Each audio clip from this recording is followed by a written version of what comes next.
Hello everyone, आप सभी का हार्दिक स्वागत है आपके अपने यूट्यूब चैनल VLDA कैंपस पर। और बच्चों, आज हम करेंगे जो रेस्पिरेटरी सिस्टम, हम रेस्पिरेशन का जो टॉपिक पढ़ रहे थे, हमने प्लांट्स के अंदर तो रेस्पिरेशन पढ़ लिया, यानी उसके ऊपर मैंने क्वेश्चंस करवा दिए थे।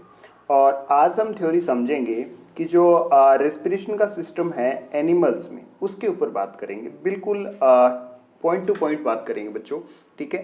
तो इस वीडियो को आप लास्ट तक जरूर देखना, ताकि आप लोगों को अच्छे से जो ये टॉपिक है क्लियर हो जाए और किसी तरह की कोई प्रॉब्लम ना हो। तो आइए बच्चों, स्टार्ट करते हैं हम हमारा आज का टॉपिक।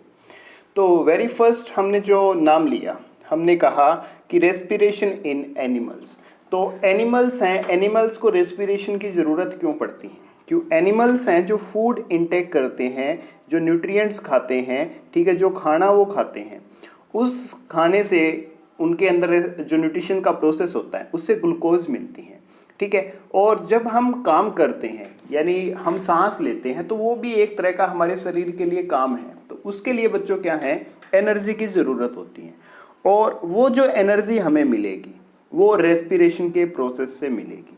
क्योंकि पिछले जो हमने टॉपिक पढ़ा था, उस टॉपिक में मैंने आपको ये चीज़ बताई थी कि अगर ग्लूकोज के साथ ऑक्सीजन मिलेगी, क्या मिलेगी? ग्लूकोज के साथ ऑक्सीजन मिलेगी, ठीक है। तो वहाँ क्या होगा कि ग्लूकोज के साथ जब ऑक्सीजन मिलेगी, ठीक है, तो वहाँ से आपको मिलेगी CO2 प्लस में H2O पानी, और प्लस में एनर्जी मिलेगी ATP की फॉर्म में, ठीक है। तो कितने मॉलिक्यूल मिलते हैं ATP के? तो बच्चों वहाँ आपको एनर्जी मिलेगी 38 मॉलिक्यूल ऑफ ATP। उसके बाद तो बच्चों उसके बाद क्या है कि जो हमारे एनिमल्स हैं उनमें रेस्पिरेशन के लिए अलग अलग प्रोसेस होता है। अब अलग अलग प्रोसेस कैसे होता है बच्चों? तो वेरी फर्स्ट जैसे हम बात करेंगे अमीबा की, ठीक है, पैरामीशियम की, फिश की, उसके बाद हम ह्यूमंस की। तो इनमें क्या है, अलग अलग सिस्टम होता है। जैसे हम बात करते हैं अमीबा की, तो अमीबा में जो रेस्पिरेशन का जो प्रोसेस होता है उसको पूरा डिस्कस करेंगे, डोंट वरी। तो सबसे पहली जो बात हम कर रहे हैं, ठीक है, वो थी भी उनको न्यूट्रिएंट्स से ऑक्सीडेंट करवाना है, एनर्जी लेनी है, ठीक है। उसके बाद they must be continually supplied with oxygen, उनको ऑक्सीजन मिलनी चाहिए और कार्बन डाइऑक्साइड वो रिमूव करनी चाहिए। तो उस प्रोसेस को हम कहेंगे रेस्पिरेशन, पूरे प्रोसेस को। तो उसके बाद नेक्स्ट जो हमारा कंसेप्ट है बच्चों, हम बात करेंगे रेस्पिरेशन इन अमीबा की, पूरा डिटेल के साथ इसको डिस्कस करेंगे। और जो लेक्चर अगर अच्छा लगे ना, लाइक जरूर कर देना यार, शेयर ना करना चाहिए, कोई दिक्कत नहीं है, ठीक है। और चैनल को सब्सक्राइब जरूर कर लेना, ताकि आप लोगों को प्रॉपरली हमारी वीडियोज मिलती रहे। उसके साथ साथ एक बेल आइकन दिखाई देगा, उसको भी प्रेस कर देना, हमारी नोटिफिकेशन भी आपको मिल जाएंगे। अब रेस्पिरेशन इन अमीबा की हम बात कर रहे हैं। तो अमीबा में जो रेस्पिरेशन है वो किस प्रोसेस से होता है? एक बार इसका स्ट्रक्चर देखिए कि अमीबा है, अमीबा में जो ये इस तरह का जो पॉइंट बना हुआ है, इनको बोलते हैं स्यूडोपोडिया। कौन सा? ये वाला जो है, इनको बोलते हैं स्यूडोपोडिया, ठीक है। और ये न्यूक्लियस, वैक्यूल्स भी इसमें होते हैं। और इसमें आपको न्यूट्रिएंट्स में हमने पढ़ा था, किसी तरह के हाथ पैर आंख नाक नहीं होती, ये अपनी बॉडी से ही फूड को इंटेक करते हैं। और ये जो इसकी आउटर लेयर है, ये है सेल मेम्ब्रेन, ठीक है। अब आइए हमारे कंसेप्ट पे कि ये जो है ना अमीबा है, अमीबा में जो रेस्पिरेशन होता है, बिल्कुल इजी सी कंसेप्ट में आपको समझाऊं तो जो ये सेल मेम्ब्रेन है, ये देखो यहाँ जो मैं आपको बता रहा था, फूड वैक्यूल्स हैं, ठीक है। और ये इनका कॉन्ट्रैक्टाइल वैक्यूल हो गया, और ये इनका क्या हो गया, न्यूक्लियस हो गया, ठीक है।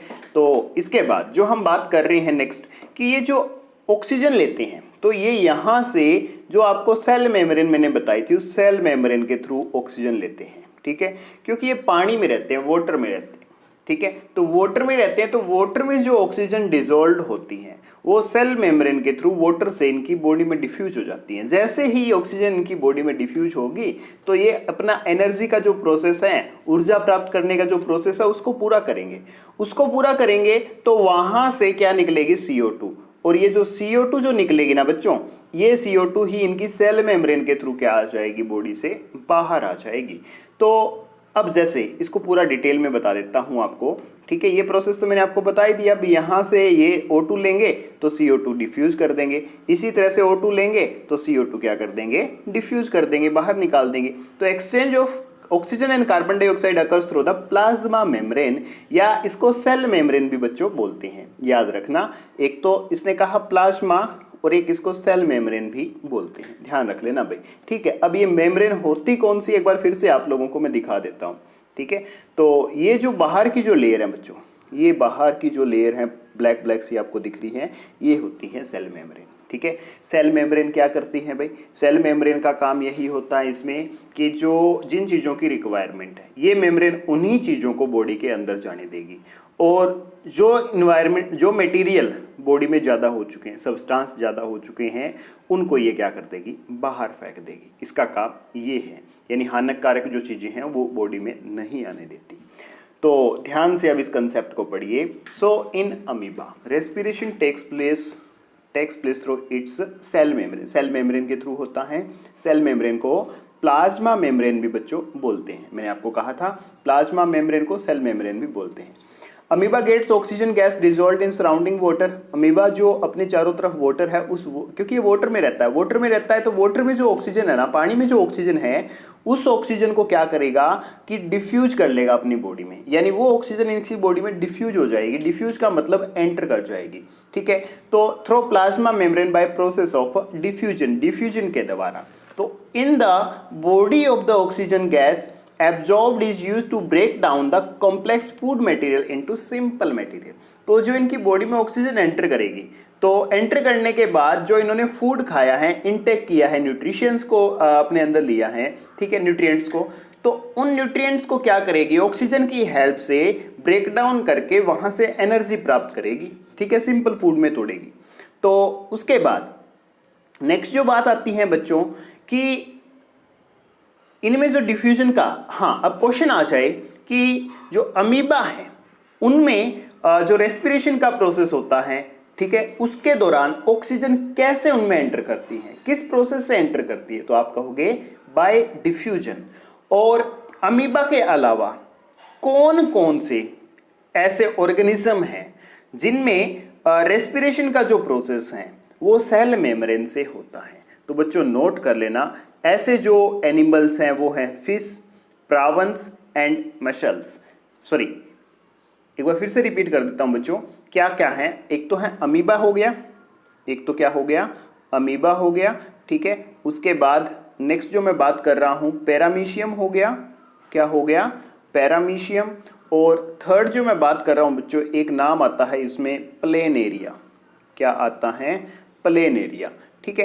तो ये क्या है, ये वो ऑर्गेनिजम्स है जो सांस लेते हैं किसके थ्रू, सेल मेम्ब्रेन के थ्रू। किसके थ्रू लेते हैं बच्चों, सेल मेम्ब्रेन के थ्रू। एक बार फिर से रिपीट करना चाहूंगा मैं ताकि आप लोगों को दिक्कत ना आए।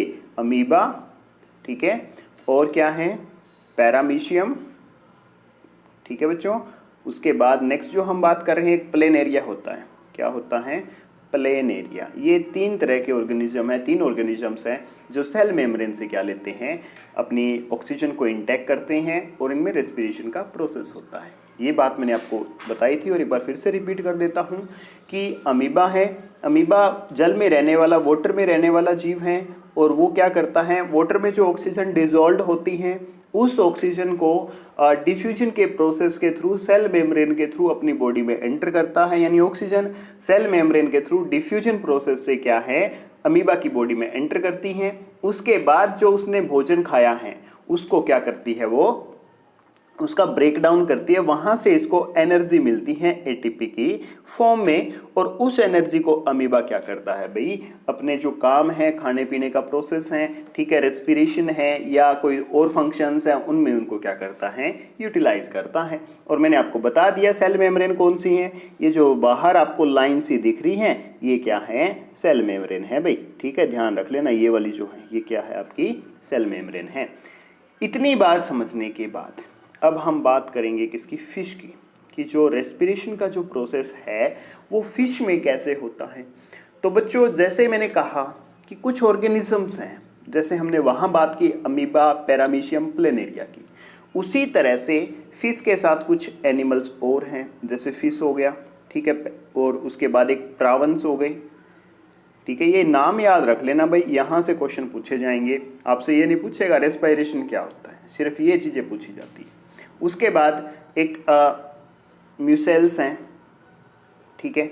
ये 3 तरह के ऑर्गेनिजम्स हैं जो श्वास लेते हैं गिल्स के थ्रू। किसके थ्रू लेते हैं? गिल्स के थ्रू लेते हैं। बच्चों घबराने की जरूरत नहीं है, पूरा प्रोसेस डिस्कस करेंगे, बिल्कुल आसान लगेगा। बस इस वीडियो में लास्ट तक बने रहना ताकि आप लोगों को सारी जो चीज़ें हैं मैं एक्सप्लेन कर पाऊँ अच्छे से। तो रेस्पिरेशन क्या होगा कि most fishes exchange gases using gills located on either side of the pharynx. तो ये बात भी, फायरनिक्स कहाँ है ये चीज़ भी आप डायग्राम में दिखाऊंगा आपको मैं सारी, ठीक है। बस एक बार इन चीज़ों को अपने माइंड में सेट कर लो कि जो फिश है ना, फिशेज में जो गैसेज का एक्सचेंज होता है वो किसके थ्रू होता है? गिल्स के थ्रू होता है। The gills are made up of feathery and thread like structure called filament. यानी जो गिल्स हैं वो किससे बने होते हैं? फिदरी यानी थ्रेड लाइक धागे नुमा जो संरचना है उससे बने हुए होते हैं, जिनको क्या कहते हैं? फिलामेंट्स कहते हैं। Each filament contains a network of fine capillaries. तो प्रत्येक जो फिलामेंट है उसके पास क्या है? कैपिलरीज का क्या है भाई? एक नेटवर्क है। कैपिलरीज कौन सी होती हैं? डोंट वरी, घबराइए नहीं, सब दिखा दूंगा आपको। That provide a large surface area for exchange of gases. तो वो क्या है कि जो कैपिलरीज हैं वो इसको एक बड़ा सा एरिया प्रोवाइड कर देती हैं, जिसके कारण वहां पे गैसेज का क्या हो जाता है? एक्सचेंज हो जाता है। देखिए अब गिल का जो स्ट्रक्चर है उसको ध्यान से देखिए। सबसे पहले गिल फिलामेंट्स की बात की। The site of gas exchange, each Gill filament consist of an upper and lower surface. इसमें 2 सरफेस होंगे, एक अपर सरफेस होगा और एक कौन सा होगा? लोअर सरफेस होगा बच्चों, ठीक है। उसके बाद नेक्स्ट जो बात करूंगा मैं कि जो गिल्स हैं, ठीक है, और इसके बाद जो क्या है? Covered with minute ridges known as lamellae, ठीक है। उसके बाद गिल एंकर्स है बच्चों, ये क्या है? Appendages along the front edge of the gill arch. ये दिखाऊंगा, सब दिखाऊंगा। उसके बाद गिल आर्क क्या है? सपोर्ट करती है किसको? गिल्स को। और एक स्विम ब्लैडर है, gill filled chamber that allows the bony fish to remain floated in the water. यानी पानी में इसको तैरने में जो हेल्प करता है वो करता है स्विम ब्लैडर, ठीक है। अब देखिए डायग्राम। सबसे मैंने पहले आपको कहा था क्या कि जो बात करेंगे हम फिलामेंट्स की, गिल फिलामेंट्स ये रहे। ये इसमें जो सर्कुलर टाइप में आपको दिख रही है ना, ये क्या है? इसकी कैपिलरीज हैं बच्चों। क्या है बच्चों? इसकी कैपिलरीज हैं। इनको ध्यान रखना भाई, ठीक है, ताकि आप लोगों को दिक्कत ना हो। ये जो सर्कुलर दिख रही है सारी की सारी, ये क्या है? कैपिलरीज हैं, ठीक है। इन बातों को ध्यान रख लेना भाई, ताकि आप लोगों को किसी तरह की कोई दिक्कत ना हो।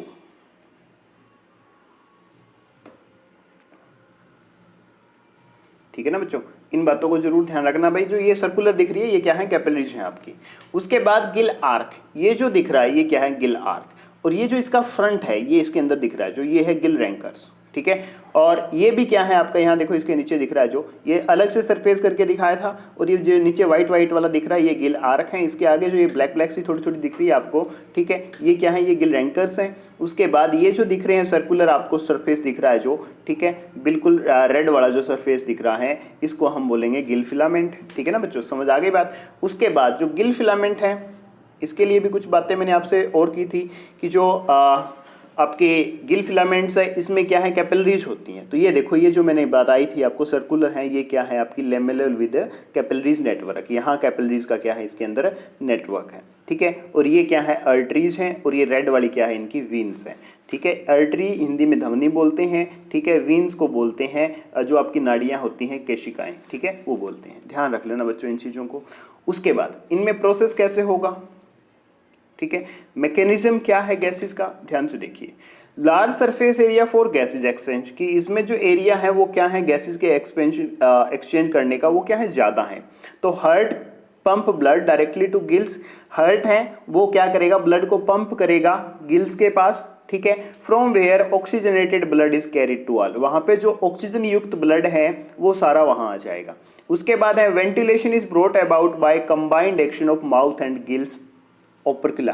तो इसके बाद क्या है? एक इकट्ठा ऑपरेशन होता है जिसमें क्या है? माउथ और गिल्स इकट्ठे काम करते हैं, ठीक है। और माउथ इज ओपन होगा, मुंह ओपन होगा तो ओपरकुला क्लोज होगा और वाटर क्या है? उसकी बॉडी के अंदर आ जाएगा।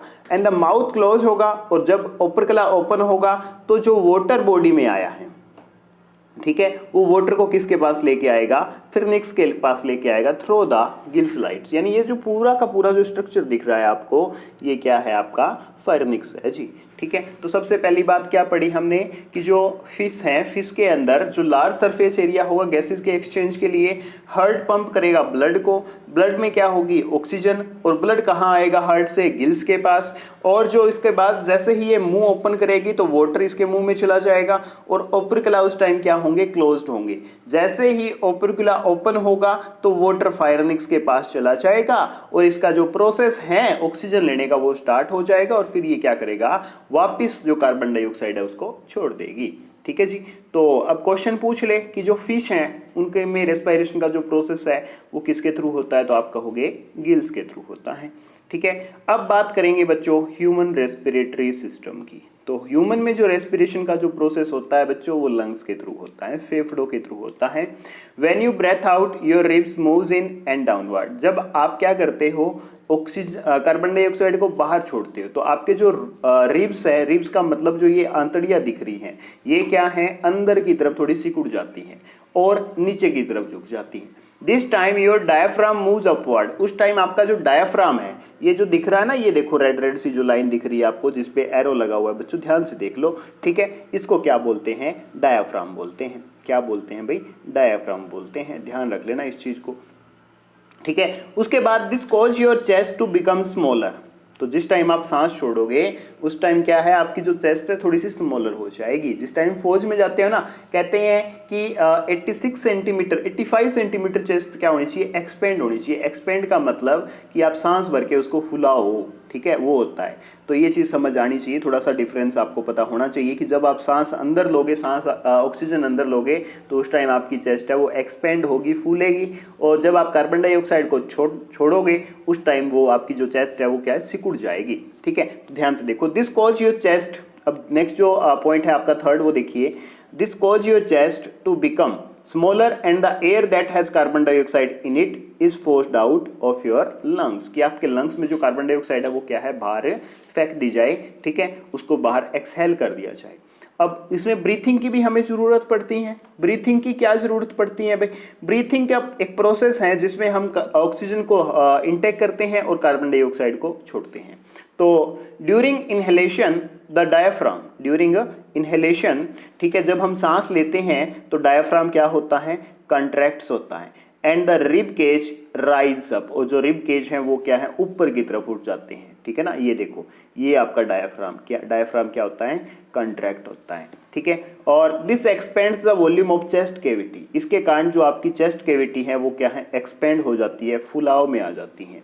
And the chest cavity is sealed, so this creates a partial vacuum inside the cavity. और जो चेस्ट कैविटी होती है वो सील्ड होती है, इसके कारण जो वैक्यूम इसके अंदर है वो क्या है, पार्शियल हो जाता है, यानी प्रेशर है वो थोड़ा सा ज़्यादा हो जाता है। Atmospheric pressure fills the lungs as air. जैसे ही एटमॉस्फेरिक जो प्रेशर है, हमने ऑक्सीजन ली है, ठीक है, वो लंग्स तक जाएगी, लंग्स को फिल करेगी, तो rashes into the breathing Passage. तो उसके कारण क्या है, इसमें जो एयर का जो पासेज है उसमें क्या है, थोड़ी सी मतलब ट्रैफिक हो जाएगा वहाँ पे उस टाइम।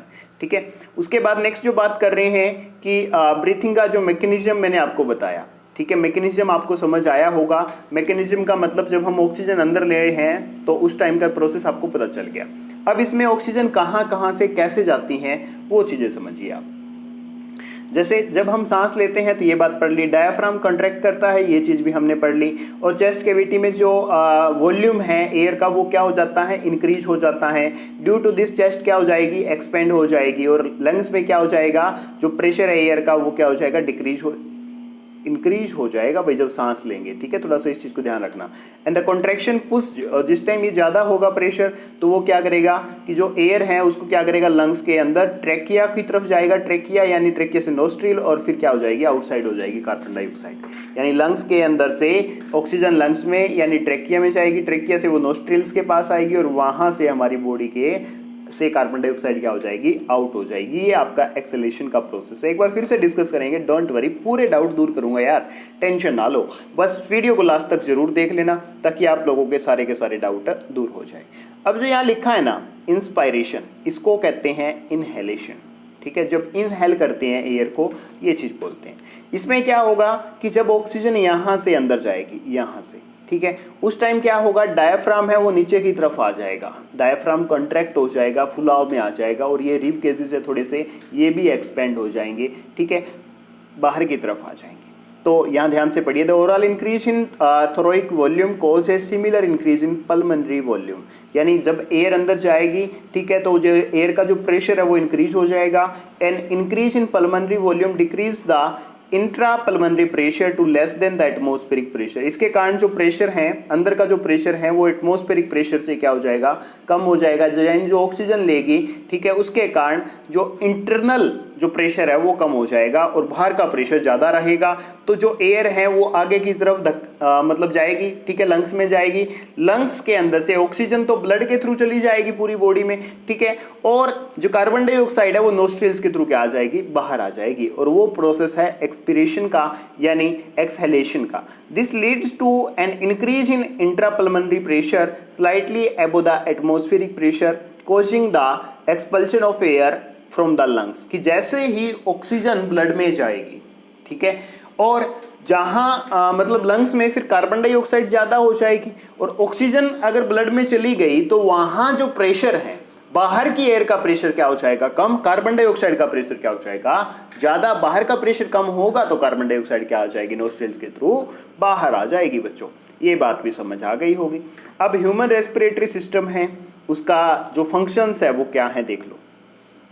गैसेस का एक्सचेंज हो जाएगा, हमने करवा दिया, लंग्स से ऑक्सीजन ब्लड के थ्रू कहाँ, पूरी बॉडी में चली जाती हैं, ठीक है। उसके बाद उसको एक्सटर्नल रेस्पिरेशन कहेंगे, जिसमें कार्बन डाइऑक्साइड हमारी बॉडी से बाहर आ जाती है, ठीक है, और take in oxygen, get rid of carbon dioxide, excess water removed, ये किसके थ्रू, एक्सटर्नल रेस्पिरेशन के थ्रू होता है, ठीक है।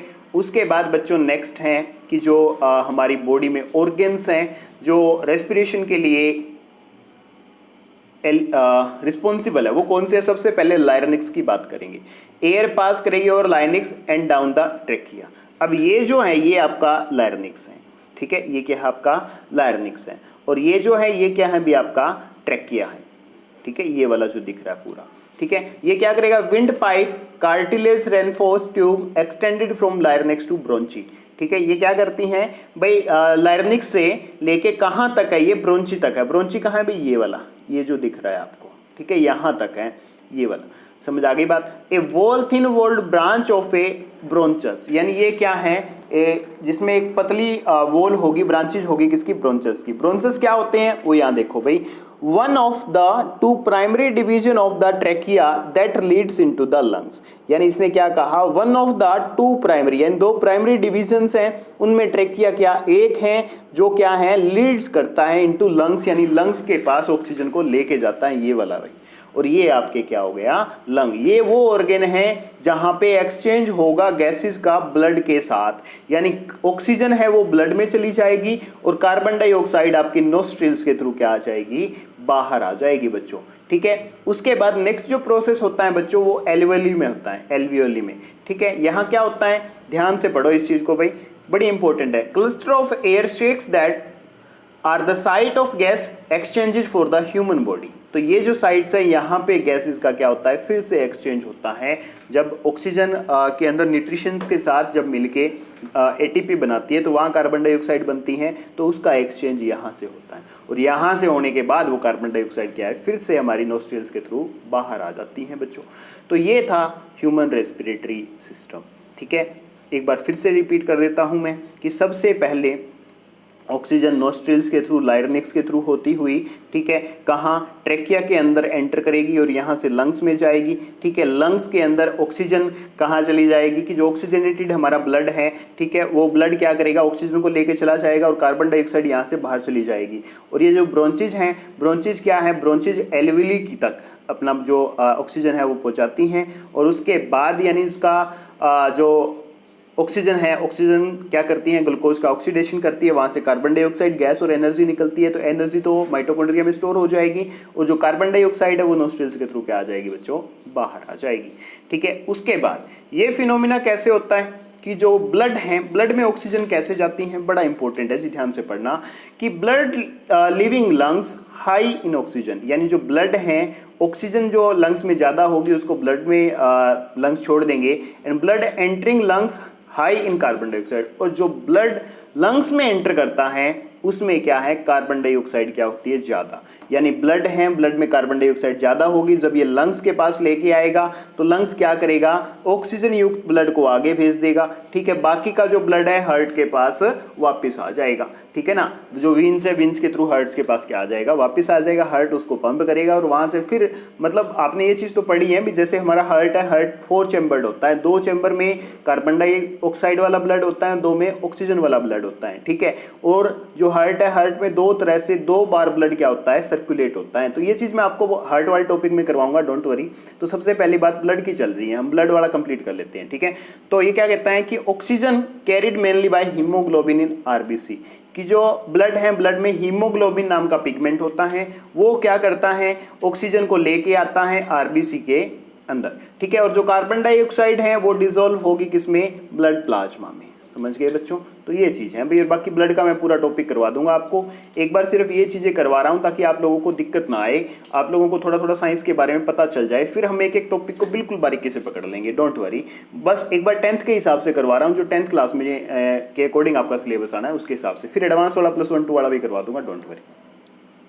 Lungs infection caused by bacteria, जो ट्यूबरक्लोसिस होता है ये लंग्स की एक बीमारी है, ठीक है, जो बैक्टीरिया के कारण होती है और हाईली कंटाजियंस है ये, ठीक है। और चेस्ट पेन होता है इसके कारण, ठीक है। खांसी आने लगती है भाई, ठीक है। और मे कफ अप ब्लड, ब्लड के कारण ब्लड प्रेशर भी क्या हो, खांसी आने के कारण ब्लड प्रेशर भी क्या हो जाता है, ज़्यादा हो जाता है।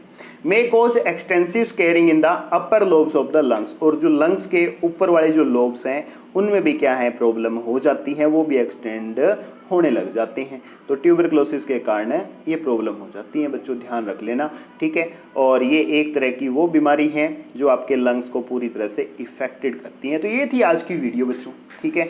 अब क्या है, नेक्स्ट जो बात हमने डिस्कस करनी है, डूब कर मेहनत करो अपने आज पर, कल जब उभरोगे सबसे अलग ही निखरोगे। आज तो काफ़ी सारे लोग ऐसे हैं जो आपके ऊपर ताने कसते हैं, पर जिस दिन कामयाब हो गए ना बच्चों, उस दिन वही जो लोग आपके ऊपर उंगलियां उठा रहे थे वही तालियां बजाने लग जाएंगे। बस आप पॉजिटिव होके पढ़ते रहिए, ठीक है, मेहनत करते रहिए, अपना जो टारगेट है उसको देखकर और जो सिलेबस आपने डिसाइड कर रखा है उसको धीरे धीरे पूरा करते रहिए। यकीन मानिएगा कामयाबी जरूर मिलेगी, आप तक चल के आएगी अगर आप मेहनत करोगे तो, ठीक है बच्चों। तो ये आज की वीडियो थी, कैसी लगी आप लोगों को कमेंट करके जरूर बताना और वीडियो को लाइक जरूर करना। चैनल पे पहली बार आए हो तो बच्चों चैनल को सब्सक्राइब जरूर कर देना। और एक यार कमेंट बॉक्स में ना लिख दिया करो कि आपको वीडियो क्लास कैसी लग रही है, ताकि हमें पता चलता रहे भी हाँ बच्चों को अच्छी लग रही है या नहीं लग रही है, ठीक है। तो इस तरह से जो हम आपको काम करवा रहे हैं बताना जरूर भी कैसे लग रही है कैसे नहीं लग रही है, ठीक है बच्चों। तो कमेंट जरूर किया करो भाई।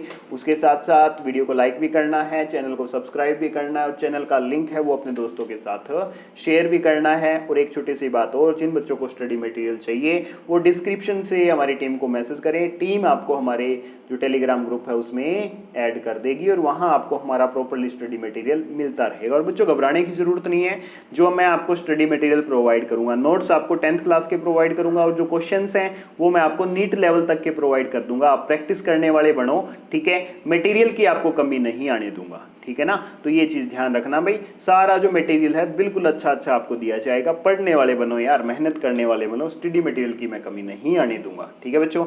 और इसी के साथ हम मिलेंगे नेक्स्ट क्लास में, तब तक के लिए जय हिंद जय भारत।